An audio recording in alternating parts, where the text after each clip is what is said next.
Hello, good morning my all dear students. कैसे जो है चल रहा है? बहुत बढ़िया चल रहा होगा। और आज जो है उस सीरीज का जो मैंने कहा था कि 200 क्वेश्चन आपको सॉल्व कराऊंगा, उस सीरीज का जो है दूसरा जो है सीरीज में लॉन्च जो है कर रहा हूं। और अब मेरे साथ बने रहो। 2019 का जो बोर्ड एग्जाम का पेपर है, ये जो है मैं आपको फर्स्ट सेक्शन इसका सॉल्व करा रहा हूं। इससे आपको ये बेनिफिट होगा बच्चों कि 1 on मार्क्स के क्वेश्चन तो तैयार होंगे ही, साथ में जो है 2 और 3 मार्क्स के क्वेश्चन भी इसके अंदर सॉल्व जो मिस हो जाएंगे। ठीक है, उसके बाद अभी मैं कंटिन्यूस जो है, आज कल मैं थोड़ा सा बिजी हो गया था कार्यक्रम में, और मेमोरी की वजह से भी प्रॉब्लम जो है रही उसमें कि नहीं आ पाया वो। ठीक है, तो आज जो है मैं कोशिश करूंगा कि शाम तक आपको जो है रात तक पूरा जो है क्वेश्चंस मिल जाएंगे, ताकि आप रात भर भी पढ़ेंगे, सुबह मॉर्निंग में भी सारे क्वेश्चंस को सुन लेंगे, तो 100% जो है आपका पेपर सॉल्व होगा। इसलिए जो है आईसीएसई बोर्ड के जो है 10th के जो जितने भी स्टूडेंट हैं, सब जो है बच्चों एक दूसरे जो है फ्रेंड को भी अलर्ट कर दो कि सर ने जो है एक ऐसा सीरीज जो है लॉन्च कर रखी है कि जिसमें जो है 5 इयर्स के, ये समझो कि कितने क्वेश्चंस, अभी मैंने 40 इसलिए दिया था कि मैंने जो है रिस्पांस देखना था कि भाई बच्चों का कुछ रिएक्शन मिल रहा है कि नहीं मिल रहा है। तो बच्चों का बहुत अच्छा जो है उसमें एक व्यू जो है मिल रहा है। तो मुझे लगता है कि सारे बच्चों को जो है आपको एक दूसरे को जो है शेयर करना चाहिए कि सर ने जो है जो सीरीज लॉन्च कर रखी है, यार पिछले सालों के क्वेश्चन ही नहीं है ये आपको जो है आने वाले जो और क्वेश्चन भी बनेंगे ना, उनके भी आंसर आप इनके थ्रू दे सकते हैं। तो खाली मैं सॉल्यूशन नहीं दे रहा हूं, उसका रीजन भी दे रहा हूं, साथ में अगर कुछ और एडिशनल बन सकता है तो वो भी आपको जो है समझा रहा हूं। तो बच्चों आप जो है ज्यादा टाइम खराब ना करते हुए जो शुरू करते हैं। पहला क्वेश्चन जो है 2019 का पहला क्वेश्चन जो आईसीएसई फिजिक्स में जो है पूछा गया है, वो क्वेश्चन क्या है उसका मैंने डायग्राम भी थोड़ा सा आपको जो है बना दिया। तो क्वेश्चन क्या पूछ रहा है, और आप थोड़ा सा जो है, कल मैंने एक नया टेक्निक भी जो है थोड़ा सा मेरे साथ जो है कुछ टेक्नीशियन भी जो है आगे जो आपको जो है क्या कर रहे हैं, थोड़ा पेपर भी जो है आगे से प्रोवाइड करा दे रहे हैं। ठीक है, तो उनका भी जो है थैंक्स बोलना चाहिए आपको भी, और मुझे भी बोलना चाहिए कुल मिला करके। नहीं तो क्या हो रहा था कि मैं क्वेश्चन वर्बली बोल पा रहा था, अब क्या हो रहा है कि आपको पेपर क्वेश्चन भी जो है क्या है स्क्रीन पे मिल जा रहा है। ठीक है, तो एक बहुत बढ़िया जो है अपॉर्चुनिटी हम लोगों को यहाँ पे मिल गई कुल मिलाकर के। ठीक है, और आपको मिल गई कि आपको क्वेश्चन जो है मिल जा रहा है कुल मिलाकर। थोड़ा सा मुझे लग रहा है इको हो रहा है, तो उस विंडो को तो पहला क्वेश्चन जो है बच्चों, क्वेश्चन नंबर जो है फर्स्ट का पहला पार्ट क्या है, the diagram below shows a claw hammer used to remove a nail. First, which class of lever does it belong? Second, give one more example of the same class of the lever mentioned by you in first, for which the mechanical advantage is greater than 1. ठीक है, तो बच्चों इसमें जो है आपको एक और एग्जाम्पल देना है, साथ में ये बताना है कि ये किसका है। ठीक है, तो बच्चों इसके लिए कंफ्यूजन नहीं करना, इसका जो है ये क्लियर कर लो कि कल भी मैंने आपको जो है फॉर्मूला बताया था किसका, फ्ले का। ठीक है, तो ये फ्ले का कॉन्सेप्ट जो है दिमाग में रखो, एफ एल और ई वाला कॉन्सेप्ट याद रखो कि बच्चों यहाँ पे जो है क्लियर करना है कि जो फर्स्ट क्लास का लीवर होता है उसका फलक्रम मिड में होता है, ये कल मैंने बताया था। सेकंड क्लास का जो लीवर होता है उसका लोड जो है मिड में होता है। ठीक है, और जो थर्ड क्लास का लीवर होता है बच्चों, उसका जो एफर्ट होता है ये मिड में होता है। ठीक, तो जब आपको ये कॉन्सेप्ट क्लियर रहेगा तो आप कभी भी इसको जो है क्या नहीं कर सकते, कभी प्रॉब्लम में नहीं आएंगे। तो बच्चों इसको समझ लो यहाँ पे, ठीक है, कि ये जो है कौन से क्लास का जो है लीवर है बच्चों। तो यहाँ पे समझो कि यहाँ पे जो है ये यहाँ पे लोड जो है लिफ्ट कर रहा है, यहाँ पे इसने फलक्रम बना रखा है क्योंकि जमीन में टच कर रहा है। ठीक है, तो समझो ये जो है एक फलक्रम का जो है काम कर रहा है यहाँ पे, ये इसको उखाड़ रहा है नेल को, यहाँ इसका एफर्ट जो है लग रहा है। ठीक है, तो अब यहाँ से क्लियर कर लो कि इसका जो है फलक्रम कहाँ पे है, फलक्रम इसका मिड में आ रहा है बच्चों। तो फलक्रम मिड में जिसका आता है वो फर्स्ट क्लास का लीवर होता है। क्या फर्स्ट क्लास का लीवर जो मिस होता है, तो ये फाइनल हो गया कि फर्स्ट क्लास का लीवर जो मिस है। ठीक है, उसने बोल रखा है कि give one more example of same class. तो बच्चों सेम क्लास का जो है बहुत सारे हैं, सीजर का एग्जांपल दे सकते हो, प्लायर्स का एग्जांपल दे सकते हो, हैंड पंप का एग्जांपल दे सकते हो, स्पून से जो है लिड को ओपन करने का एग्जांपल दे सकते हो। तो बहुत सारे एग्जांपल है। ठीक है, तो क्लियर हो गया कि इसका जो है दूसरे पार्ट का आंसर भी हो गया। ठीक है, इसके सेकंड पार्ट का आंसर भी आपको मिल गया कि भाई वो ही पूछ रहा है कि इसी क्लास का जो है दूसरा लीवर का नाम भी बताओ। तो एक ही बताना था, मैंने आपको बहुत सारे बता दिए। ठीक है, अब जो है अगला जो है देखो बच्चों, अगला क्वेश्चन क्या है। ठीक है, अगला इसका बी पार्ट का क्वेश्चन आपको क्या पूछ रहा है, ये समझो कि two bodies A and B, क्या two bodies A and B have masses in the ratio 5:1 and their kinetic energies are in the ratio of 125:5 find the ratio of their velocities. ठीक, स्क्रीन पे जो है आपको question मिल गया होगा बच्चों, उसको क्लिक करो, फिर उसका सॉल्यूशन देखना। तो यहाँ पे जो आपको गिवन है उसको जो है क्लियर करो कि गिवन क्या है बच्चों, कि आपके two bodies A and B हैं, उनके मासेस। ठीक है, तो बच्चों एम ए जो है, जैसे हमने ए बॉडी के लिए एम ए ले लिया, M A ratio M B आपको जो दे रखा है ये 5:1 दे रहा है। क्या दे रहा है बच्चों? 5:1 जो है दे रहा है। एंड देयर काइनेटिक एनर्जीज, बच्चों इनका जो काइनेटिक एनर्जी का रेशियो है यानी कि के ए रेशियो के बी, ठीक है, के ए रेशियो के बी आपको जो दे रहा है 125:9 जो है दे रहा है। Find the ratio of their velocities, बच्चों हमें जो है V A ratio V B जो है निकालना है, तो बहुत इजी है। ठीक है, देखो यहां क्लियर करो, सबको पता है कि भाई के इक्वल टू होता है हाफ एम बी स्क्वायर। क्या होता है? के इक्वल टू बच्चों हाफ एम बी स्क्वायर होता है। ठीक है, इनको क्या कर दो, डिवाइड, यानी दो केस बना दो। Therefore k1 upon k2 is equal to half, k1 मत लिखना, a लिख दो, यहाँ पे b लिख देना। ठीक है, क्या लिख दो इस पे? b लिख दो। तो M A upon M B V A square upon V B square. Clear है बच्चों? यानी कि दो केस बनाएंगे, दोनों को डिवाइड कर दोगे। ठीक, तो यहाँ पे क्लियर, ये जो है क्लियर हो जाएगा। इसका भी हाफ है, तो हाफ से हाफ क्या होगा? कैंसिल हो जाएगा। ठीक, अब रेशियो रखो यहाँ पे, देखो काइनेटिक एनर्जी का रेशियो क्या है। ठीक है, so 125/9 is equal to mass का रेशियो रखो 5/1 इंटू वेलोसिटी, ये बच्चों V A upon V B का क्या कर लो, होल स्क्वायर कर दो। इससे इसको डिवाइड कर दो, इस 5 से ये 125 को डिवाइड करोगे तो 5 2 जा 10, 5 5 जा 25 और upon 9 is equal to V A upon V B. ठीक है, और यहां से जो है होल स्क्वायर करोगे, इसका स्क्वायर रूट लगा दो, तो क्या बना? V A upon V B is equal to क्या? 5/3। भाई यहां से स्क्वायर हटता है तो इसका स्क्वायर रूट लग जाएगा।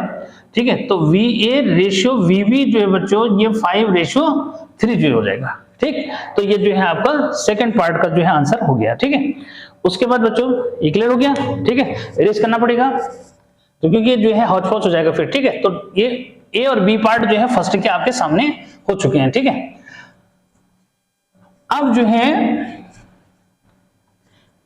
नेक्स्ट क्वेश्चन क्या है बच्चों, उसको जो है क्लियर करो। यानी कि आप जो है फर्स्ट का सी पार्ट का आंसर है, सी पार्ट में फर्स्ट पार्ट का जो है क्या है क्वेश्चन, ये क्लियर करो। Name the physical quantity which is measured in calories. ठीक है बच्चों, तो आपको जो है उस फिजिकल क्वांटिटी का जो है नेम बताना है जो कैलोरी में मेजर होती है बच्चों। तो इसको हीट एनर्जी लिखना। क्या लिखना है इसको? Heat energy. क्या आंसर है भाई? Heat energy. तो heat energy measured in calorie, heat energy heat energy, बस केवल हीट एनर्जी लिख दो यार, उसने नेम बोल रखा है ना, तो उतना ही लिखना, ज्यादा कब मत लिखना। ठीक है, second, how is the calorie related to SI unit of this quantity. ठीक है, तो बच्चों एसआई यूनिट और कैलोरी में क्या रिलेशन है? तो 1 calorie is equal to 4.18 joule होता है। क्या होता है भाई? ये तो पहले पार्ट का आंसर बच्चों, ये सेकंड पार्ट का आंसर है। ठीक है, अब आते हैं किसमें, इसका जो है नेक्स्ट डी पार्ट। तो बच्चों डी पार्ट का जो है क्या क्वेश्चन पूछा है? पहला डी पार्ट का फर्स्ट जो है डिफाइन कपल, डिफाइन कपल। तो बच्चों कपल की डेफिनेशन सुन लो कि कपल मींस क्या हुआ कि pair of forces equal, opposite and parallel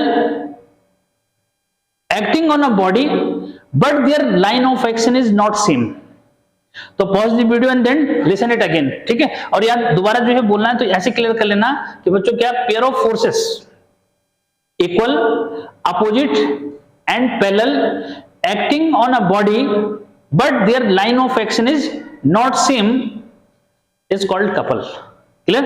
तो कोई टेंशन नहीं बच्चों। उसके बाद जो है इसका सेकंड पार्ट का क्या आंसर है? ठीक है, तो सेकंड पार्ट जो है बोल रहा है state the SI unit of the moment of couple. तो बच्चों मोमेंट ऑफ कपल जो है आपका ये any one of the force into perpendicular distance या डिस्टेंस बिटवीन, परपेंडिकुलर डिस्टेंस नहीं बोलते, डिस्टेंस बिटवीन देम बोलते हैं। ठीक है, तो बच्चों यहाँ पे मोमेंट ऑफ जो है जो कपल है उसको जो है स्टेट डिफाइन करने की अगर बात कर रहा है तो उसका एसआई यूनिट जो है बोलना है। तो बच्चों यहाँ पे क्लियर कर दो कि इफ क्या, if F is equal to 1 newton. ठीक है बच्चों, क्या ऐसा यूनिट जो है लिखोगे 1 न्यूटन जो मीन्स हो गया, डी डिस्प्लेसमेंट जो है 1 मीटर हो गया। ठीक है, तो ऐसे में मोमेंट ऑफ फोर्स जो है क्या हो गया कि moment of force will be क्या 1 न्यूटन मीटर। क्या बच्चों, moment of force will be 1 newton metre if on applying force of 1 Newton a displacement is, या ये कहो कि when any one of the force in the couple is 1 Newton and the distance between them is 1 newton, sorry 1 metre. एक बार इसको clear कर दो फिर से कि बच्चों इसको एक्चुअल में किस सेंस में डिफाइन करना है, मोमेंट ऑफ कपल की फॉर्म में, क्योंकि state the SI unit of the moment of couple, state बोल रहा है यानी कि आपको जो है उसको एक्सप्लेन करना है। तो एक बार क्लियर कर दो इसको कि moment of the couple will be 1 newton metre if 1 force in a couple is 1 Newton and the distance between the couple is 1 metre. ठीक, तो बच्चों यहाँ पे ये जो है क्लियर हो जाना चाहिए। ठीक है, उसके बाद आते हैं हम नेक्स्ट पे। बच्चों नेक्स्ट जो है इसका जो ई क्वेश्चन है बहुत इंपॉर्टेंट है। ठीक है, वो क्या है देखो कि डिफाइन क्रिटिकल एंगल। क्या है, डिफाइन क्रिटिकल एंगल। तो बच्चों क्रिटिकल एंगल क्या होता है, critical angle is that angle of incidence at which angle of refraction become 90। critical angle is that angle of incidence at which angle of refraction become 90। Clear, तो ये जो है critical angle की definition हो गई फर्स्ट पार्ट। ठीक है, second part में जो उसने क्या बोल रखा है बच्चों कि state one important factors which affect the critical angle of the given medium. तो बच्चों इसमें है इंपॉर्टेंट फैक्टर है टेम्परेचर। If temperature भी इंक्रीज, ठीक है, if temperature भी increase the critical angle is also increase. ठीक है, तो इसको क्लियर कर लेना कि अगर जो है टेम्परेचर इंक्रीज होता है तो भी उसका जो है क्या क्रिटिकल एंगल भी उस केस में इंक्रीज जो होता है। ठीक है, तो फाइनल कर दो कि critical angle depends upon temperature. Temperature increase करेगा तो उस केस में जो है क्रिटिकल एंगल भी इंक्रीज करेगा। अगर सेकंड फैक्टर जो है बोलता है बच्चों, तो सेकंड फैक्टर जो है कलर पे डिपेंड करता है, यानी कि वेवलेंथ ऑफ द लाइट पे जो है डिपेंड करता है, यानी कलर पे डिपेंड करता है। ठीक है, तो अगर और पूछेगा तो ये। ठीक, तो बच्चों ये जो है फर्स्ट क्वेश्चन के जो है 10 पार्ट जो है हो चुके हैं, यानी कि 10 मार्क्स के जो है क्वेश्चन आपके जो है पूरे हुए। ठीक है, उसके बाद बच्चों आपका क्वेश्चन नंबर जो है 2। अब क्वेश्चन नंबर 2 का जो है ए और ए का भी जो है पहला पार्ट। ठीक है, क्या पूछ रहा है बच्चों वो, an electromagnetic radiation is used for photography in fog। first identify the radiation, second why is this radiation mentioned by you ideal for this purpose। बहुत अच्छा क्वेश्चन है बच्चों। तो यहाँ पे क्लियर करो कि बच्चों वो पूछ रहा है कि इलेक्ट्रोमैग्नेटिक रेडिएशन कौन सा है जो फोटोग्राफी में यूज होता है। तो याद रखो ये है इंफ्रारेड। कौन सा होता है, इंफ्रारेड होता है बच्चों। अब उसका जो है वो कह रहा है कि इसका रीजन दो, तो इट स्कैटर्ड लेस। क्या बोलना है कि it scattered less and penetrate it easily. ठीक है बच्चों, ये किससे, ये जो है इसको इजीली पेनिट्रेट जो है कर देता है, किसको, फॉग या मिस्ट को जो है इजीली पेनिट्रेट कर देता है। ठीक है, तो बच्चों अब जो है नेक्स्ट वाला जो है यानी कि इसका बी पार्ट का आंसर क्या है। ठीक, क्लियर करो, बी पार्ट का आंसर बहुत अच्छा क्वेश्चन है बच्चों कि what is the relation between refractive index of water with respect to air and the refractive index of air with respect to water. बच्चों इसको क्लियर करना कि अगर हम जो है ऐसे लिखते हैं क्या, ए म्यू, उसने म्यू से सिंबल देख रखा है रिफ्रैक्टिव इंडेक्स का, ए म्यू डब्ल्यू अगर लिख रहे हैं तो बच्चों ये हो जाता है 1 म्यू, यहां से ऐसे लिख दो डब्ल्यू म्यू और ए हो जाता है। ठीक है, ध्यान देना कि बच्चों ऐसा जो है ये रिलेशन जो है इन दोनों के बीच में हो जाता है। ठीक है, क्लियर है, तो कोई कंफ्यूजन नहीं। इसका ये मतलब हुआ refractive index of water with respect to air, और इसका मीनिंग होता है refractive index of air with respect to water. ठीक, अब आगे जो है क्या बोल रहा है वो देखो, ये जो है फर्स्ट पार्ट है। सेकंड पार्ट का क्वेश्चन क्या है बच्चों कि if the refractive index of the water with respect to air is 5/3 calculate the refractive index of air with respect to water. बहुत बढ़िया, जो एक एक मार्क्स में उसने पूछ दिया ये, ठीक है। तो बच्चों इसका जो फर्स्ट पार्ट है उसका ये हो गया। सेकंड पार्ट में उसने आपको क्या दे रखा है, आपको जो है ए म्यू डब्ल्यू जो है दे रखा है। ए म्यू डब्ल्यू क्या है, ये है बच्चों 5/3, ठीक है। और आपको निकालना है डब्ल्यू म्यू ए जो है आपको निकालना है, ठीक है। तो क्लियर है कि यहाँ क्या कर दो, रेसिप्रोकल कर दो, यानी कि डब्ल्यू म्यू ए को जो है क्या लिख दो, 1/a म्यू डब्ल्यू जो है लिख देंगे। तो बच्चों ये हो जाएगा 1/5/3, 3 कहां जाएगा ऊपर, ठीक है। तो ये हो गया आपका 5/3, ठीक। तो ये जो है बहुत अच्छा क्वेश्चन जो है कि ऐसे जो है आप किसके केस में, ग्लास ईयर के केस में जो है कर सकते हैं, ठीक है। तो बच्चों यहाँ पे कोई प्रॉब्लम वाली बात नहीं है। उसके बाद जो है सी क्वेश्चन, यानी कि इसका जो सी जो है क्वेश्चन है, क्या बोल रहे हैं कि इस क्वेश्चन को एक बार बहुत पेशेंस से सुनना बच्चों, बहुत अच्छा क्वेश्चन है। The specific heat capacity of a substance A is 3800 joule per kg per Kelvin and that of a substance B is 400 joule per kg per Kelvin. Which of the two substances is a good conductor of heat? Give reason for your answer. Clear? तो बच्चों यहाँ पे जो है clear कर दो कि इसमें जो है गुड कंडक्टर जिसकी जो है स्पेसिफिक हीट कैपेसिटी लो होती है बच्चों, वो गुड कंडक्टर है, ठीक है। तो यहां पे क्लियर कर दो कि B is good conductor, B is good conductor.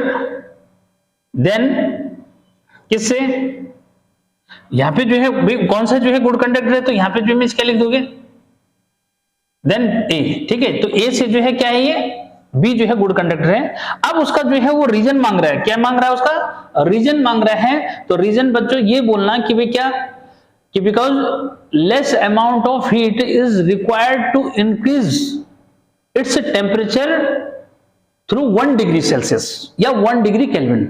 Clear करो हाँ इस बात को, क्या कहा मैंने, रीजन क्या दोगे कि भाई जिसका गुड कंडक्टर जो है, भाई यहाँ पे जो है जिसकी स्पेसिफिक जो है हीट जो है 400 जूल बच्चों पर केजी और पर केल्विन है, ये जो है गुड कंडक्टर है किसके रिस्पेक्ट में, जिसका स्पेसिफिक हीट जो है 3800 जो है जूल पर केजी पर केल्विन है, ठीक है। तो याद रखना कि इसको जो है लेस अमाउंट, बिकॉज ये गुड कंडक्टर क्यों है, because less amount of heat is required, less amount of specific heat is required to increase its temperature through 1 degree Celsius. That's why it is good conductor.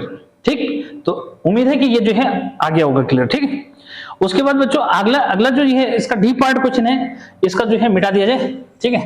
अब देखो थोड़ा सा दूर दूर भी लिख रहा हूं मैं ताकि आप आंसर जो है उसका क्लिक कर पाओ, ठीक है। और जो मैं बोल रहा हूं उसको जरूर जो है क्या करना, बार बार सुनोगे तो याद हो जाएगा, ठीक है, बार बार सुनोगे तो याद हो जाएगा, ठीक है। अब इतना टाइम नहीं है कि मैं बहुत ज्यादा जो है क्या करूंगा उसको करेक्ट जो मैं करेक्शन उसमें लाऊंगा, मतलब ठीक है कि वन टाइम बोला जाए, वन टाइम में भी नहीं होगा, जब रिपीट कर रहा हूं तो कर लो उसको कवर, ठीक है। उसके बाद बच्चों इसका डी पार्ट क्या है, यानी कि क्वेश्चन नंबर 2 का जो डी पार्ट है वो क्या पूछा है उसने, a man playing a flute to able to produce a notes of different frequencies if he close the holes near his mouth, will the pitch of the note produce increase or decrease? Give reason. बच्चों question जो है सुन लिया होगा, एक बार जो है इस बात को जो है क्लियर करना कि बच्चों जो आपका पिच है, ठीक है, पिच जो है डिपेंड करता है किस पे, वॉल्यूम पे, ठीक है, क्लियर करना हाँ, किसका मतलब एयर कॉलम का जो वॉल्यूम है, ठीक है, उस पे जो है डिपेंड करता है, ठीक है बच्चों। तो कैसे भाई, अगर वॉल्यूम इंक्रीज करेगा, ठीक है, इफ वी इंक्रीज, अगर वॉल्यूम क्या करेगा, इंक्रीज करेगा, तो पिच क्या करेगी, पिच डिक्रीज, पिच क्या करती है, डिक्रीज जो मीन्स करती है बच्चों, पिच क्या करती है, डिक्रीज करती है, ठीक है। अब यहां पे जो है क्या हो रहा है, अब उसको समझो, इफ वी डिक्रीज, अगर वॉल्यूम क्या करेगा, डिक्रीज करेगा, तो पिच जो है क्या करेगी, इंक्रीज करेगी, ठीक है। तो बच्चों यहाँ पे क्या हो रहा है कि जो है वॉल्यूम क्या कर रहा है, जैसे वो उसको बंद करेगा, ठीक है, उसने क्या लिखा है कि वो जो है close the hole near the mouth, ठीक है। तो ऐसे केस में जो है वॉल्यूम बच्चों, एयर का जो वॉल्यूम है वो क्या करेगा, डिक्रीज करेगा, तो पिच क्या करेगी, इंक्रीज करेगी, ठीक है। तो इसका आंसर हुआ पिच इंक्रीज करेगी, रीजन दे दिया साथ में, ठीक है, क्या रीजन भी दे दिया कि ये रीजन है इसलिए जो है, ठीक है। तो पहले पार्ट का आंसर लिखोगे कि पिच विल इंक्रीज, रीजन क्या दोगे कि since volume decrease that's why pitch is increase, ठीक। तो कोई प्रॉब्लम नहीं बच्चों इसमें, ठीक है। अगला जो है ई, यानी कि क्वेश्चन नंबर 2 का जो ई पार्ट है बच्चों, उसका जो है आंसर क्या है, द डायग्राम, क्वेश्चन बोल रहा हूं, the diagram below shows a light source P embedded in a rectangular slab block ABCD of critical angle 42. Complete the path of the ray PQ till it emerge out of the block, ठीक है बच्चों। तो यहाँ पे necessary angle अगर बोला है तो उसको जो है भी क्या कर लो, खींच लेना वहां पे, ठीक है। तो बच्चों ये जो है इस तरह से आपको दे रहा है, ठीक है। डायग्राम जो है दे रखा है A B C और D, बच्चों ये डायग्राम हो गया। यहाँ पे आपको जो है उसने ये एंगल जो है दिखा रखा है, ठीक है बच्चों। ये वाला एंगल जो है उसने आपको दे रखा है कि भाई क्या है, ये 42 है, ठीक है ये। लेकिन बच्चों यहाँ पे जो है ये पॉइंट जो है ये सोर्स हो गया, समझो ये लाइट ऐसे चल रही है, ठीक है। तो यहाँ पे अब इस बात को समझना बेटे कि नेसेसरी जो है क्या ड्रॉ कर सकते हैं हम, यहाँ पे नॉर्मल ड्रॉ करेंगे, ठीक है। ये कह रहा है इसका क्रिटिकल एंगल 42 जो है, ठीक है। लेकिन इसने 42 तो ये वाला जो मीन्स एंगल दे रखा है, जरा एक बार उसको जो है मीन्स देखो, ठीक है। क्रिटिकल एंगल 42 है, लेकिन यहाँ पे जो एंगल उसने दिखा रखा है ना, वो बड़ा कंफ्यूजन जो है उसने कर दिया यहाँ पे, ठीक है। तो जरा एक बार इसको समझो बच्चों, हमें चाहिए एंगल ऑफ इंसिडेंस बच्चों। भाई उसने तो ये वाला एंगल दे रखा है ना, ठीक है, ये वाला एंगल दे रखा है, हमें चाहिए ये वाला कि इंसिडेंट एंगल कितना है। तो बच्चों एंगल ऑफ इंसिडेंस यानी कि आई मैंने रेड से लिख दिया, तो आई अगर मैं निकालता हूं तो 90 में से क्या 42 को माइनस कर दो बच्चों, ठीक है। तो जब इसको 42 को माइनस करोगे तो भाई यहाँ ये जो है आपका 8 हो गया, यहाँ आपका जो है 4 हो गया, 48 हो गया। अरे क्लियर है, 48 जो है बच्चों जो एंगल ऑफ इंसिडेंस आ रहा है 48 आ रहा है, और 48 जो है क्रिटिकल एंगल से ग्रेटर है। क्या है, 48 जो एंगल ऑफ इंसिडेंस है, ठीक है, this one is greater than critical angle यानी आईसी बच्चों, और आईसी उसने दे रखा है 42, और साथ में कंफ्यूज करने के लिए यहाँ 42 ये भी दे दिया उसने। हमें चाहिए ये वाला जो है एंगल कितना है, तो बच्चों ये वाला जो एंगल हो रहा है, ठीक है, वो जो है उसके अकॉर्डिंग हमने चलना है। तो हमारा जो एंगल ऑफ इंसिडेंस है ये 48 आ रहा है, ग्रेटर आ रहा है, तो इसमें टीआईआर हो जाएगा। क्या हो जाएगा इसमें टीआईआर हो जाएगा बच्चों। तो ये जो लाइट रे चल रही है ना, ये जो है इसी मीडियम में जो है क्या हो जाएगी, इस तरह से बेंड हो जाएगी, ठीक है। तो किसी को कोई प्रॉब्लम नहीं होनी चाहिए, ठीक है। तो यानी कि 48 पे जो है अगर ये क्या होगी, ये बेटे 48 पे जो है अगर इंसिडेंट होगी तो डेफिनेटली रिफ्लेक्शन में क्या होता है, सेम एंगल बनता है। तो ये भी क्या हो जाएगा, यानी कि एंगल ऑफ रिफ्लेक्शन जो होगा रिफ्लेक्शन का, ये भी जो है आपका 48 जो मिस हो जाएगा। तो किसी को कोई प्रॉब्लम नहीं आनी चाहिए। तो वो पूछ रहा है इसका पाथ ड्रॉ करो, तो बहुत अच्छा क्वेश्चन उसने दे दिया। और साथ में कंफ्यूज करने के लिए उसने क्रिटिकल एंगल कहां दे दिया, यहां जो दिखा दिया। क्रिटिकल एंगल जो है क्या होता है कि उसमें एंगल ऑफ इंसिडेंस 90 होता है, ठीक है। तो it is that angle of incidence at which angle of reflection become 90। अगर किसी बच्चे को कंफ्यूज है तो बच्चों को ऐसे क्लियर करना कि क्रिटिकल एंगल क्या हुआ, ये समझो हाँ जरा, ठीक है बच्चों, इस तरह से कि critical angle is that angle of incidence at which angle of refraction become 90। यहाँ पे जो है आर क्या होगा, 90 होगा, उसको हम क्रिटिकल एंगल बोलते हैं। It is that angle of incidence at which angle of refraction become 90। Clear. तो इसलिए एंगल ये वाला काउंट नहीं होता जो उसने दे रखा है, हमने ये वाला काउंट करना है कि ये वाला एंगल कितना है। तो ये वाला हमारा 48 आ रहा है, ठीक है। जब ये वाला 48 आएगा तो इसका मतलब ये जो है 42 से यानी क्रिटिकल एंगल से क्या है, ग्रेटर है, इसलिए ये पाथ ऐसे बनेगा, ठीक। तो बच्चों ये भी हो गया, कोई प्रॉब्लम नहीं। उसके बाद आते हैं क्वेश्चन नंबर 3 में, ठीक है भाई। ये टेंशन मत लेना कि सर आंसर जो है कितना लिखें, इतना ही लिखना आंसर बस, ठीक है, क्या इतना ही आंसर लिखना है। उसने तो बोल रखा है पाथ ड्रॉ करो बस, तो इसलिए कंफ्यूजन नहीं करना कि सर कैसे ड्रॉ करेंगे, क्या इतना ही लिखना बस। उसके बाद बच्चों क्वेश्चन नंबर जो है 3 में आपको बहुत बढ़िया बढ़िया क्वेश्चन जो है देखने को मिलेंगे। इसमें क्या कह रहा है वो देखो, क्वेश्चन नंबर 3 का फर्स्ट जो है क्या है, if the lens is placed in water instead of air how does the focal length change. ठीक है, कि अगर जो है एयर से जो है लेंस को किस में रख दिया, वाटर में रख दिया, तो क्या होगा। तो बच्चों यहाँ पे जो है उसकी फोकल लेंथ क्या करेगी, इंक्रीज करेगी। फोकल लेंथ क्या करती है, इंक्रीज जो मींस करती है। तो जो पहले पार्ट का आंसर है यहाँ पे लिखेंगे कि focal length of lens will increase. ठीक है, ठीक है बच्चों। तो इस तरह से जो है उसने आपको जो है रीजन नहीं बोल रखा है लिखने के लिए। ठीक है, if the lens is placed in water instead of air, ठीक है ना, हवा की जगह अगर वाटर में जो है रखोगे तो how is the focal length change, तो बच्चों फोकल लेंथ जो है उसकी क्या करती है, इंक्रीज इमेज करती है। अगर जो है ऐसे मीडियम में डिप करेंगे जिसका रिफ्रैक्टिव इंडेक्स लो होता है तो फोकल लेंथ इंक्रीज करती है, और अगर ऐसे मीडियम में डिप करते हैं जिसका रिफ्रैक्टिव इंडेक्स हाई होता है बच्चों तो फोकल लेंथ डिक्रीज करती है और पावर इंक्रीज करती है। ठीक है, वैसे इसके 9 क्वेश्चन बनते हैं लेकिन आपको उससे मतलब नहीं है, यहाँ पे जो मैं बात बता रहा हूँ उसको क्लियर करना है। यानी इसका आंसर क्या होगा कि फोकल लेंथ विल इंक्रीज, ठीक है, क्योंकि रिफ्रैक्टिव इंडेक्स जो है उसका क्या है, लो है ग्लास के रिफ्रैक्टिव इंडेक्स से, इसलिए इंक्रीज करती है। ठीक है, रीजन नहीं देना, खाली ये लिखना है। ठीक है बच्चों, सेकंड पार्ट का आंसर जो है क्या बोल रहा है, Which lens thick or thin has greater focal length, तो बच्चों थिक की जो है फोकल लेंथ ग्रेटर होती है। ठीक है, focal length of thick lens is greater. ठीक है बच्चों, ये तो बस इसको जो है याद रखो। तो यानी कि ये थर्ड का जो है ए पार्ट हो गया बच्चों। अब बी पार्ट में देखते हैं, बी पार्ट में क्या पूछा है उसने। बी पार्ट में पूछा है कि two waves of same pitch have amplitudes in the ratio 1:3, what will be the ratio of first intensities second frequencies. ठीक है, तो बच्चों अब जो है क्वेश्चन समझो क्या यहां पे दे रहा है कि टू वेव्स हैं बच्चों सेम पिच, ठीक है सेम पिच है, have amplitudes in the ratio, बच्चों एम्पलीट्यूड का रेशियो दे रखा है यानी कि A1 रेशियो A2 जो है दे रखा है उसने 1:3। ठीक है, अब आपको जो है क्या पूछ रहा है, पहले पार्ट में इंटेंसिटीज का रेशियो पूछ रहा है। ठीक है, तो बच्चों याद रखना है कि इंटेंसिटी डायरेक्टली प्रोपोर्शनल होती है एम्पलीट्यूड के स्क्वायर के। ठीक है, सिंस ऐसा है देयरफॉर क्या I1 अपॉन I2 जब लिखोगे तो ये जो है A1 square upon A2 square हो जाएगा बच्चों, और A1 A2 का उसने रेशियो दे रखा है 1/3, तो इसका होल स्क्वायर कर दोगे तो ये जो है क्या हो जाएगा 1/9 हो जाएगा बच्चों। तो यानी कि I1 रेशियो I2 जो है ये हो जाएगा 1:9। ठीक है, पहले पार्ट का आंसर हो गया। उसके बाद सेकंड पार्ट का आंसर बच्चों कि फ्रीक्वेंसीज, तो जब जो है पिच की डेफिनेशन पढ़ी होगी कि pitch means pitch depends upon frequency.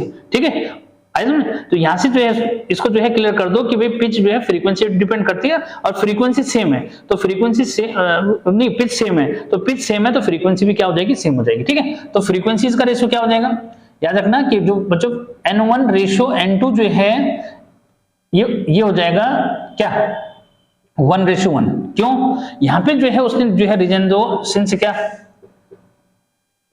Pitches are same. ठीक है, तो जब पिच सेम होती है तो फ्रीक्वेंसी भी क्या हो जाती है, सेम हो जाती है, इसलिए रेशियो 1:1 हो जाएगा। ठीक है, उसके बाद बच्चों अगला जो है सी पार्ट का आंसर, सी जो है क्या पूछा है उसने, सी उसने आपको ये पूछा है, ये थोड़ा सा वैसे क्वेश्चन है बट मिटाना पड़ेगा, हौच पौच ना हो जाए। मैं ये कह रहा हूं किसी भी क्वेश्चन के आंसर में आपको हौच पौच नहीं होना चाहिए। ठीक है, ये अगर कोई आंसर जो है नहीं दिखेगा थोड़ा मुझे हटना भी पड़ेगा उसमें ना, ऐसा लग रहा है। ठीक है, सी जो है देखो, सी में बच्चों उसने क्वेश्चन क्या पूछ रखा है कि how does an increase in temperature affect the specific heat नहीं sorry specific resistance of a metal, first second है सेमीकंडक्टर। ठीक है बच्चों, तो क्वेश्चन उसने ये पूछ रखा है कि how is the increase in temperature, यानी कि अगर टेम्परेचर जो है क्या करेंगे बच्चों, टेम्परेचर जो है अगर इंक्रीज करेंगे, ठीक है, तो ऐसे में जो है specific heat of resistance metal का क्या करता है उसको समझो, तो वो इंक्रीज करता है। यानी कि पहले पार्ट का आंसर है क्या, ये लिख दोगे कि स्पेसिफिक हीट में specific resistance sorry specific resistance of metal, तो यहां लिखोगे इंक्रीजेस। ठीक है बच्चों, क्या इंक्रीजेस। और सेकंड पार्ट का आंसर है यही लिखोगे कि भाई क्या स्पेसिफिक रेजिस्टेंस ऑफ सेमीकंडक्टर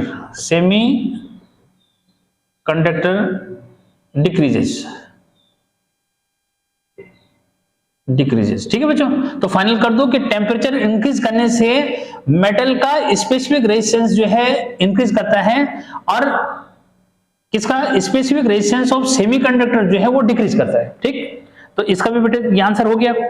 उसके बाद आते हैं डी पार्ट के आंसर में। ठीक है, कि डी पार्ट में क्या पूछ रहा है बच्चों कि डिफाइंड रेजोनेंट वाइब्रेशन को डिफाइन करने के लिए जो है बोल रहा है, तो क्लियर करना कि two bodies are said to be in resonant vibration if one body begins to vibrate with the influence of या with the influence of the frequency of another body. Final क्या, one body is said to be with resonant vibration with another body if one body begins to vibrate या influence with the frequency of the another body। कोई tension नहीं, ये definition दे देना, ठीक। उसके बाद बच्चों इसका जो है फर्स्ट पार्ट का आंसर हो गया। और जो मैकेनिकल रेजोनेंस याद होगा कि भाई जिसमें ये बोला जाता है कि मार्च पास्ट करते हुए जो है आर्मी ट्रूप्स को किसके ऊपर नहीं जाना चाहिए, ब्रिज के ऊपर जो है एक साथ नहीं चलना चाहिए, ठीक है। तो वो मैकेनिकल रेजोनेंस का जो है कंडीशन है बच्चों। तो उसमें वही है कि एक बॉडी जब दूसरी बॉडी की फ्रीक्वेंसी से क्या करना शुरू कर देती है, वाइब्रेशन जो है शुरू कर देती है, तो ऐसे केस में जो है मैकेनिकल रेजोनेंस उसको हम बोलते हैं, या ये कहते हैं कि दोनों जो है बॉडी क्या है, सेम रेजोनेंट मेजरमेंट्स है, ठीक है। ये उसके बाद आगे उसने क्या पूछा, इसका सेकंड पार्ट है कि which characteristic of sound makes it possible to recognize a person by his voice without seeing him। ठीक है, तो क्वेश्चन क्या बोल रहा है कि भाई बिना जो है देखे हम जो है किसी की आवाज को अगर पहचान पाते हैं तो कौन सी जो है क्या, कौन सा कैरेक्टरिस्टिक है। तो याद रखो बच्चों कि टिम्ब्रे या क्वालिटी, ठीक है। तो सेकंड जो है का आंसर जो है क्या बन जाएगा, क्वालिटी जो है लिख देना। क्या लिख देना भाई, क्वालिटी या टिम्ब्रे जो इमेज बोलते हैं उसको, ठीक है। तो इसलिए कंफ्यूजन जो है नहीं करना, ठीक। तो मतलब बिना देखे किसी पर्सन की जो है आवाज को किस कैरेक्टरिस्टिक से आइडेंटिफाई करोगे, यानी कि दो आदमी चिल्ला रहे हैं तो कैसे पता लगाओगे कि भाई कौन चिल्ला रहा है, ठीक है। तो कौन सा कैरेक्टरिस्टिक है, तो कौन सा कैरेक्टरिस्टिक है, याद रखो कि क्वालिटी या टिम्ब्रे जो है जिसको हम बोलते हैं, ठीक है। अदर वर्ड्स में वैसे क्वालिटी है मेन, ठीक है, और टिम्ब्रे उसका सेकंड नेम है, ठीक। तो बच्चों ये भी हो गया, ठीक। उसके बाद जो है ई पार्ट का आंसर जो है देखो कि is it possible for hydrogen 1H1 nucleus to emit an alpha particle, give reason for your answer। बच्चों नो, पहले पार्ट का आंसर क्या देंगे, वो कह रहा है कि क्या जो है हाइड्रोजन से, अरे हाइड्रोजन यार एक पिदा सा जो मीन्स है 1H1, वो कह रहा है कि क्या इससे जो है अल्फा पार्टिकल यानी कि 2He4 हीलियम निकल सकता है, ठीक है। तो नहीं निकल सकता। तो पहले पार्ट का आंसर बच्चों नो बोल देना है। क्या बोल रहा है वो कि हाइड्रोजन न्यूक्लियस से क्या अल्फा पार्टिकल निकल सकता है, ठीक है। तो बहुत ज्यादा बेवकूफी वाली बात कर रहा है, लेकिन इसलिए तो यहाँ पे नो आंसर देना है, ठीक है। अरे क्या देना है, नो आंसर जो है देना है, ठीक है, कि नहीं निकल सकता। रीजन क्या देना है कि सिंस इट हैज 2 प्रोटॉन्स, क्या बोलना है, 2 प्रोटॉन्स एंड 2 न्यूट्रॉन्स, ठीक है बच्चों। तो कोई प्रॉब्लम नहीं भाई, इसमें दो क्या है, 2 प्रोटॉन्स और 2 न्यूट्रॉन्स है, तो कैसे पॉसिबल है, ठीक। तो पॉसिबल ही नहीं होगा, ठीक है बच्चों। अब आगे जो है हम आते हैं किस पे, कि क्वेश्चन नंबर जो है 4th, ठीक है। तो 4th में आगे मजा आ रहा होगा मुझे उम्मीद है, ठीक है भाई। इस समय तो आपके पास मौका है ना, फट से जो है क्या कर लो, जो मैं बोल रहा हूं बच्चों उनको जो है बिल्कुल याद जो है कर लो, और फट से अगले दिन आंसर लिख दोगे। अब आगे मैं जो है ऐसे सेलेक्ट करूंगा, जो सेकंड सेक्शन हैं सबके, उसमें से इंपॉर्टेंट क्वेश्चन जो है सेलेक्ट करूंगा। इसलिए मैंने पहले जो है सब जो है पेपर के क्या लिए हैं, सारे जो है फर्स्ट सेक्शन लिए हैं, ठीक है। फर्स्ट सेक्शन में 40 क्वेश्चन अपने आप ही कवर हो जा रहे हैं, ठीक है। तो कोई प्रॉब्लम नहीं। क्वेश्चन नंबर बच्चों अब आता है हमारे पास, क्वेश्चन नंबर जो है क्या 4th, ठीक है। तो क्वेश्चन नंबर 4th का जो है पहला पार्ट क्या बोल रहा है, calculate the effective resistance across AB, और आपको सर्किट डायग्राम दे रखा है, ठीक है बच्चों। इस तरह से जो है सर्किट डायग्राम दे रहा है, ऐसे इस तरह से, यहां पे ऐसे, ठीक है, इस तरह, ठीक। तो कंफ्यूजन नहीं, ए है स्क्रीन पे वो भी देख लेना, ठीक है। वहां पे मैंने जो है आपको अब दे ही रहा है ऑप्शन, ठीक है। तो बच्चों यहाँ पे जो है 5 ओम है, 8 ओम है, ये आपका जो है 4 ओम जो मिस हो गया, ये आपका जो है 3 ओम जो हो गया, और यहाँ पे एंड में क्या है B है, ठीक है। तो अब आपको जो है क्या AB के बीच में इफेक्टिव रेजिस्टेंस निकालना है बच्चों। तो क्या करना है, देखो इस वाले को चाहो तो R1 लेना, इसको जो है क्या ले लो R2 ले लो, इसको ले लो R3, इसको लेना R4, ठीक है बस, ठीक। तो क्या करना है यहाँ समझो, बहुत अच्छा क्वेश्चन है 2 मार्क्स में। तो बच्चों क्या है देखो, since R1 and R2 are in, ये दोनों काई में है सीरीज में, आर इन सीरीज, ठीक है बच्चों।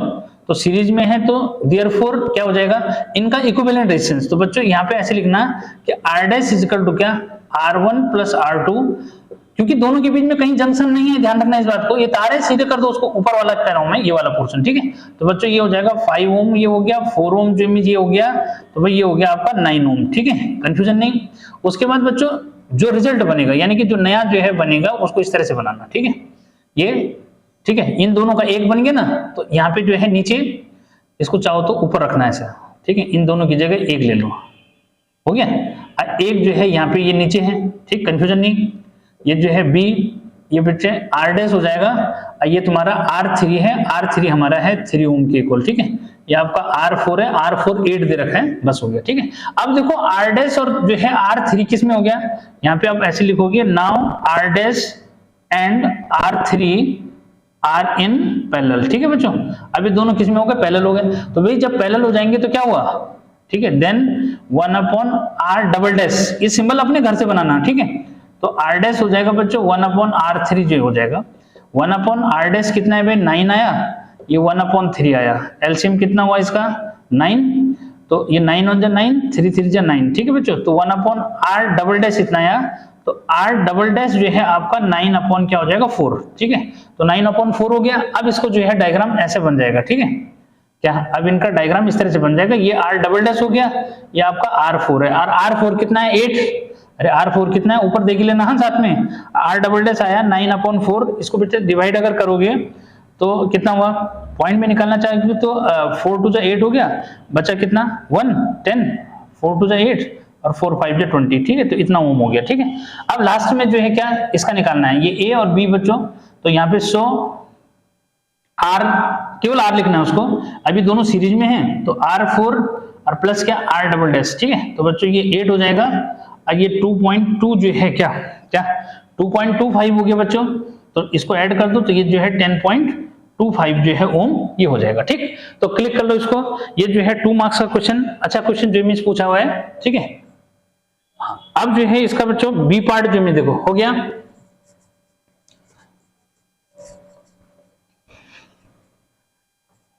देखो बच्चों ये तो था ए पार्ट का आंसर, ठीक है। अब जो है बी पार्ट में उसने क्या पूछा है, जरा उसको क्लियर कर लो। State whether the specific heat capacity of a substance remains the same, ठीक है, when it is change from solid to liquid, ठीक। तो बच्चों ये जो है यहाँ पे इस चीज को जो है क्लियर करना कि उसमें जो है क्या चेंज आता है, तो उसमें जो है क्या लिखोगे, इट गेट्स चेंज, ठीक है। तो क्या हो जाता है, चेंज हो जाता है, क्यों होता है चेंज, उसको जो है समझना है, ठीक है। तो बच्चों जो है यहाँ पे क्या भाई, यहाँ पे जो है वो बोल रहा है ना कि क्या जो है इसका स्पेसिफिक हीट कैपेसिटी चेंज हो जाती है अगर जो है एक स्टेट से दूसरी स्टेट में जो मिस आएगा, ठीक है। एक स्टेट में से दूसरी स्टेट में, मतलब जैसे सॉलिड से लिक्विड में आएगा, तो भाई क्या होगा, स्पेसिफिक हीट कैपेसिटी क्या हो जाती है, चेंज जो मिस हो जाती है। चेंज क्यों होती है बच्चों, तो वो क्लियर कर लो। जैसे वाटर की कैपेसिटी है, ठीक है, क्या वाटर की कैपेसिटी जो है 4.2 जो है जूल क्या होती है पर ग्राम पर केल्विन के हिसाब से, या डिग्री से में दे रखा होगा, ठीक है, क्या दे रखा होगा, ठीक है, क्या पर ग्राम पर डिग्री सेल्सियस, डिग्री में लिख दो, बात एक ही है, डिग्री सेल्सियस, ठीक है। अच्छा उसके बाद सी आइस, अगर आइस की बात करें बच्चों तो ये जो है 2.1 जूल जो है क्या पर जो है ग्राम और क्या डिग्री सेल्सियस जो मीन्स ये जो है बनेगा, तो ऐसे जो मीन्स है, तो ये फर्क जो मीन्स है, ठीक। तो रीजन ये दे देंगे सिंस ऐसा है, ठीक है। तो ठीक है, तो क्लियर हो जाना चाहिए, कोई प्रॉब्लम वाली बात नहीं है बच्चों, ठीक है। तो मतलब उसने लिखा है कि सेम रहती है, तो नोट जो है उसका आंसर जो लिख दोगे, ठीक है। क्या state whether the specific heat capacity of substance remains same, तो नो लिखना, ठीक है। यानी ऊपर वाले पार्ट का आंसर तो क्या लिखोगे, नो, सेम नहीं रहता, क्यों नहीं रहता, रीजन ही दे दो, ठीक है। तो बच्चों ये भी हो गया। उसके बाद जो है अगला वाला यार बहुत बड़ा जो है डायग्राम वाला है, सी पार्ट में जो है उसने क्या पूछ रखा है बच्चों, एक बार जो है क्वेश्चन मैं पढ़ दूं। A magnet kept at the center of the two coils A and B is moved to and fro as shown in the diagram. The two galvanometers shown deflection state with a reason whether x is greater than y or x is less than y. x, y are the magnitudes of the deflection. ठीक है, तो बच्चों यहाँ पे उसने जो है आपको क्या दे रखा है, इस तरह से समझो कि उसने जो है इस टाइप का आपको ऐसा बना के दे रखा है, ठीक है। यहाँ पे उसने लगा दिया गैल्वेनोमीटर, ठीक है। गैल्वेनोमीटर जो है में लगाया, तो ये जो है आपका क्या यहाँ पे लिखा है उसने कॉइल ए, इसमें डिफ्लेक्शन x दिखा रहा है, ठीक है, और इसमें जो है उसने ये जो है सॉफ्ट आयरन रखा हुआ है, ठीक है बच्चों। यहाँ पे जो है वो क्या कर रहा है, देखो यहाँ से जो है सॉफ्ट आयरन एंटर करा रखा ना, और दूसरे वाले में जो है यहाँ उसने एक मैग्नेट जो है ले रखा है, इसमें जो है N है, ये S है बच्चों, इधर जो है ये डायरेक्शन दिखा रखा है, ये ऐसे दिखा रखा है, ठीक है। अब दूसरे वाले में जो है उसने क्या दिखाया, जरा उसको समझो, इस तरह से है, लेकिन इसमें नंबर ऑफ टर्न्स ज्यादा है, तो नंबर ऑफ टर्न्स पे ही ये सब डिपेंड करता है, पर फिर भी अभी मैं ये नहीं डिस्कस कर रहा हूँ, अब समझो जरा क्या हो रहा है, ठीक है। ये है, ये इस तरह से बच्चों, यहाँ पे डिफ्लेक्शन y शो कर रहा है, इसमें x शो कर रहा है, इस तरह से बना दो, ठीक है। अब इसमें भी उसने जो है क्या कर रखा है, ये सॉफ्ट आयरन जो है इस तरह से यहाँ से एंटर करा रखा है, ठीक है। अरे क्लियर है, ये जो है क्या बोल रहा है इसको, सॉफ्ट आयरन, ठीक है, ये सॉफ्ट आयरन जो है यूज कर रहे हैं, इसी का बंडल होता है ये, जो इसके अंदर वायर के अंदर जो डाल रखा है बच्चों। यहाँ पे जो है इसको क्लियर करना, उसने जो है आपको क्या पूछ रखा है कि भाई ये जो है कंडीशन है, इसमें आपको ये बताना है कि मतलब डिफ्लेक्शन जो है किसमें ज्यादा होगा बच्चों। तो क्लियर करो कि भाई क्या इसमें नंबर ऑफ टर्न्स ज्यादा है, ठीक है क्या। यहाँ पे जो है थोड़ा सा इसको जो है क्लियर करना, कुछ इस तरह से जो है क्लियर करना कि ईएमएफ डायरेक्टली प्रोपोर्शनल होता है बच्चों नंबर ऑफ टर्न्स के, ठीक है। तो यहाँ पे जो है नंबर ऑफ टर्न्स जो है y में ज्यादा है, ठीक है, ऐसे में तो ऐसे में जो है इसमें ईएमएफ भी क्या रहेगा, ज्यादा रहेगा, ईएमएफ ज्यादा रहेगा तो डिफ्लेक्शन भी ज्यादा रहेगा, ठीक है क्या। कि यहाँ पे जो है इसको क्लियर करना, हाँ ठीक है, कि मतलब जो ईएमएफ होता है बच्चों वो डायरेक्टली प्रोपोर्शनल होता है नंबर ऑफ टर्न्स के, ठीक है, कि सिंस नंबर ऑफ ये जो है ई डायरेक्टली प्रोपोर्शनल है नंबर ऑफ टर्न्स के, ठीक है। अब यहाँ पे जो है सिंस क्या N Y greater than N X, ठीक है, मतलब वो ज्यादा है, देयरफॉर यहां पे जो है जब नंबर ऑफ टर्न्स उसमें ज्यादा है तो ऐसे में क्या होगा कि y जो है ग्रेटर देन हो जाएगा किससे, x से, ठीक है, क्योंकि उसमें डिफ्लेक्शन भी ज्यादा आएगा, ईएमएफ जो है ज्यादा होगा, ईएमएफ ज्यादा होगा तो डिफ्लेक्शन भी क्या देगा, वो ज्यादा जो है देगा, ठीक है। तो ये रीजन जो है यहाँ पे देना, क्वेश्चन थोड़ा बड़ा है लेकिन देखो आंसर कितना छोटा जाएगा, ठीक है। तो रीजन ये देना है कि भाई number of turns in this coil, second coil, ठीक है, ये लिखा है ना एक्स वाई पे मैंने लिख दिया ये, तो बच्चों इसमें नंबर ऑफ टर्न्स y में सेकंड कॉइल में जो है ज्यादा है और फर्स्ट कॉइल में कम है, इसलिए जो है ईएमएफ ज्यादा होगा किसमें, सेकंड में, ईएमएफ ज्यादा रहेगा तो डिफ्लेक्शन भी ज्यादा रहेगा, ठीक है, ठीक है क्लियर। तो यहाँ पे जो है तब यहाँ अगर और जो है क्लियर करना चाहोगे तो ऐसे लिख देना, ठीक है, therefore E Y greater than E X, ठीक है, तब यहां लिख देना सो।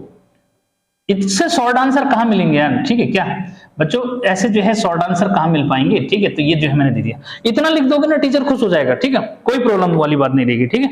अगला जो है बच्चों इसका डी पार्ट का क्या आंसर है वो समझो, उसने लिखा है कि विच इज द नहीं why is the nuclear fusion reaction called a thermonuclear reaction। बच्चों बहुत बढ़िया क्वेश्चन जो मिल है, ठीक है। तो इसमें केवल इतना लिखना है कि भाई वो ये पूछ रहा है ना कि न्यूक्लियर फ्यूजन रिएक्शन को, nuclear fusion reaction, fusion reaction आगे जो है एक ऐसे भी क्वेश्चन आ रखा है कि what is nuclear fusion reaction. तो याद रखना बच्चों कि फ्यूजन रिएक्शन, ठीक है, फ्यूजन जो है यहाँ पे थोड़ा सा जरा इसको जो है मैं समझा रहा हूं, ठीक है, कि फ्यूजन जो है रिएक्शन जो है को क्या बोल रहा है वो, फ्यूजन रिएक्शन।